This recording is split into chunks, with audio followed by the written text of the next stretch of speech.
ನಮಸ್ತೆ ವೀಕ್ಷಕರೇ, ಮೆಂಡೋ ನ್ಯೂಸ್ ನೆಟ್ವರ್ಕ್ಗೆ ಸ್ವಾಗತ. ನಾನು ನಿಮ್ಮ ದಿವ್ಯಾ. ಇವತ್ತಿನ ಪ್ರಮುಖ ಸುದ್ದಿಯನ್ನು ನೋಡೋಣ. ವೀಕ್ಷಕರೇ, ನಿನ್ನೆಯಷ್ಟೇ ಹೇಳಿದ್ದೆ ಕದನ ವಿರಾಮದ ಬಗ್ಗೆ ಮಾತುಕತೆ ಇವತ್ತಿದೆ ಅಂತ. ಸೊ ಈ ಒಂದು ಮಾತುಕತೆ ನಿನ್ನೆ ಸಂಜೆ 5 ಗಂಟೆಗೆ ನಡೆದಿದ್ದು.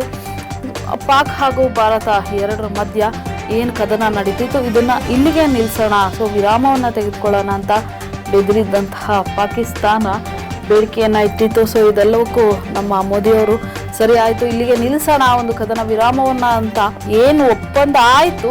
ಅದಾದ ಕ್ಷಣವೇ ಪಾಕ್ ಅವರ ಬುದ್ಧಿಯನ್ನು ತೋರಿಸ್ತು. ನಾನು ನಿನ್ನೆ ಅಷ್ಟೇ ಹೇಳಿದೆ ಕೂಡ, ಇವರು ನಮ್ಮ ನಂಬಿಕೆಗೆ ಅರ್ಹರಲ್ಲ ಅಂತ. ನಮ್ಮ ನಂಬಿಕೆಗೆ ಅಥವಾ ನಮ್ಮ ಪ್ರೀತಿ ವಿಶ್ವಾಸಕ್ಕೆ, ನಮ್ಮ ಸಹೋದರತ್ವಕ್ಕೆ ಅವರು ಯೋಗ್ಯತೆಯೇ ಇಲ್ಲ.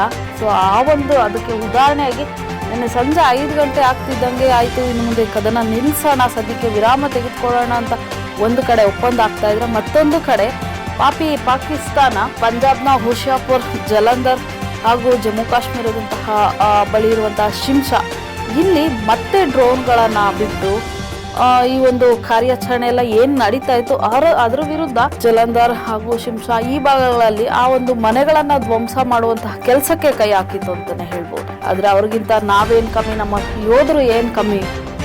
ಏನೋ ವಿರಾಮ ತಗೊಂಡ್ವಿ ಅಂದಿದ ತಕ್ಷಣ ನಮ್ಮ ಯೋಧರು ಕೂಡ ಯಾವುದೇ ರೀತಿಯಾಗಿ ಇನ್ನು ಮುಂದೆ ಯಾವುದೂ ನಡೆಯಲ್ಲ ಅಂತ ಏನು ಅವ್ರಿಗೆ ಸುಮ್ಮನೆ ಕೂತಿರ್ಲಿಲ್ಲ. ಸೊ ಅವರು ಕೂಡ ಪ್ರತಿಯೊಂದು ರೀತಿಯಲ್ಲೂ ಕಣ್ಗಾವಲನ್ನ ಇಟ್ಟಿದ್ರು. ಸೊ ಹಾಗಾಗಿ ಪಾಕ್ ಬಿಟ್ಟಂತಹ ಪ್ರತಿಯೊಂದು ಡ್ರೋನ್ಗಳನ್ನು ಕೂಡ ಭಾರತೀಯ ಸೇನೆ, ಭಾರತೀಯ ಯೋಧರು ಧ್ವಂಸ ಮಾಡಿದ್ದಾರೆ. ಇವರಿಗೆ ನಾವೆಷ್ಟೇ ಒಂದು ರೀತಿಯಾಗದಂತಹ ಬುದ್ಧಿ ಆಗಿರಬಹುದು, ಪ್ರೀತಿ ವಿಶ್ವಾಸವನ್ನು ನಾವು ತೋರ್ಸಕ್ಕೆ ಹೋಗ್ತೀವಿ ಅಂದರೂ ಅವ್ರು ಅದಕ್ಕೆ ನಾಲಾಯಕಂತ ಪದೇ ಪದೇ ತೋರಿಸ್ಕೊಳ್ತಾನೆ ಇರ್ತಾರೆ. ಸೊ ಇದಾದ ನಂತರ ಇದಿಷ್ಟೆಲ್ಲ ಕದನ ನಡೀತಾ ಇದ್ರು ಕೂಡ ಮೋದಿಯವರು ಎಲ್ಲೂ ಯಾವುದೇ ರೀತಿಯಾದಂತಹ ಬಹಿರಂಗ ಹೇಳಿಕೆಯನ್ನು ಕೊಟ್ಟೇ ಇರಲಿಲ್ಲ. ಆದರೆ ನಿನ್ನೆ ಪಾಕಿಸ್ತಾನಕ್ಕೆ ಖಡಕ್ ಎಚ್ಚರಿಕೆಯೊಂದನ್ನು ಕೊಟ್ಟಿದ್ದಾರೆ.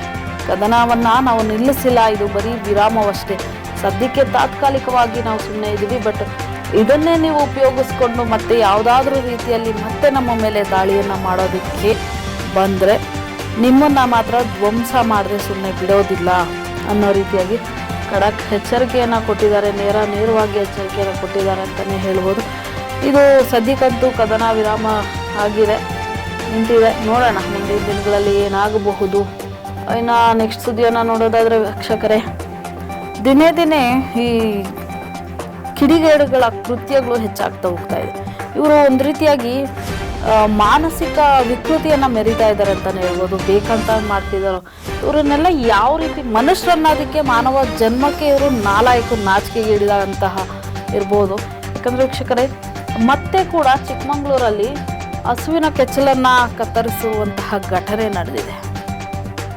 ಈಗ ಆಲ್ರೆಡಿ ಇದಕ್ಕೆ ಹಿಂದೆ ಕೂಡ ಇದಷ್ಟೇ ಘಟನೆಗಳು ನಡೆದಿತ್ತು. ಇದು ಕೂಡ ಚಿಕ್ಕಮಗಳೂರು ಜಿಲ್ಲೆಯ ಕಡೂರು ತಾಲೂಕಿನ ತಮ್ಮಿಹಳ್ಳಿಯಲ್ಲಿ ನಡೆದಿರುವಂತಹ ಘಟನೆ. ಇದು ಸುಮಾರು 20 ಹಸುಗಳನ್ನು, ಶೇಖರಪ್ಪ ಎಂಬುವರಿಗೆ ಸೇರಿದಂತಹ 20 ಹಸುಗಳನ್ನು ಅವರು ತಂತಿ ಬೇಲಿಯಿಂದ ಕಳ್ತನ ಮಾಡೋದಕ್ಕೆ ಹೋದಂತಹ ಸಂದರ್ಭದಲ್ಲಿ ಅದಾಗದೇ ಇರುವಂಥ ಟೈಮಲ್ಲಿ ಒಂದು ಹಸುವಿನ ಕೆಚ್ಚಲನ್ನು ಕುಯ್ದಿದ್ದಾರೆ. ಸೊ ಹಸು ಸದ್ಯಕ್ಕೆ ಸಾವನ್ನಪ್ಪಿದೆ ಅಂತಲೇ ಹೇಳ್ಬೋದು.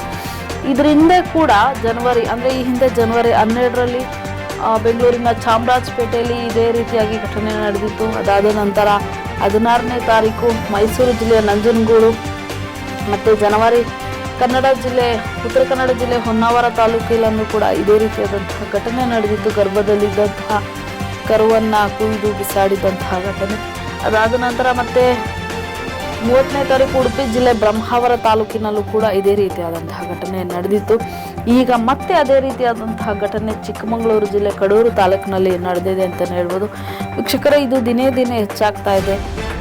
ಆ ಮೂಕ ಪ್ರಾಣಿಯ ಮೇಲೂ ಕೂಡ ಇವರು ವಿಕೃತಿಯನ್ನು ಮೆರೀತಾ ಇದ್ದಾರೆ. ಇವರು ಯಾವ ರೀತಿಯಾದಂತಹ ಮನುಷ್ಯರು ಆಗಿರ್ಬೋದು, ಇನ್ನು ಯಾವ ರೀತಿ ಆತನ ಮನಸ್ಥಿತಿ ಇರ್ಬೋದು, ಎಷ್ಟು ಕೃತ್ಯ ಅವನ ಮನಸ್ಸಲ್ಲಿ ಅಡಗಿರ್ಬೋದು. ನಾವು ಮಾನವರು, ಅದು ಮೂಕ ಪ್ರಾಣಿ. ಆಲ್ಮೋಸ್ಟ್ ನಾವೆಲ್ಲರೂ ಕೂಡ ಹಿಂದೂ ಧರ್ಮದಲ್ಲಿ ಹಸುವನ್ನ ದೇವತೆ ಅಂತ ಪೂಜಿಸ್ತೀವಿ.